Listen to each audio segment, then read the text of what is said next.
cream शादी बाद लगा तारू हे जान तू अपनी सेवा करे से जिया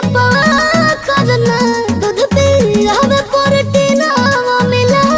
करना तबे भइल बा कमरिया मोर चाह करना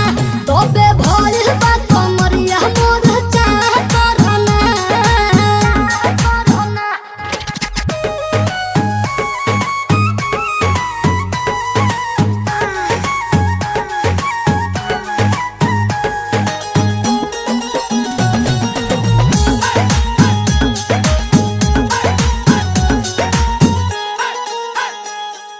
जगला में जो करे वो करे रात के मिलेला सुकून खाके राजा जी के हाथ के अच्छा लागेला कमर ककरी से भइल काटा हराबा हो गलिया लागेला जान टमा ताराबा हो गलिया लागेला जान टमा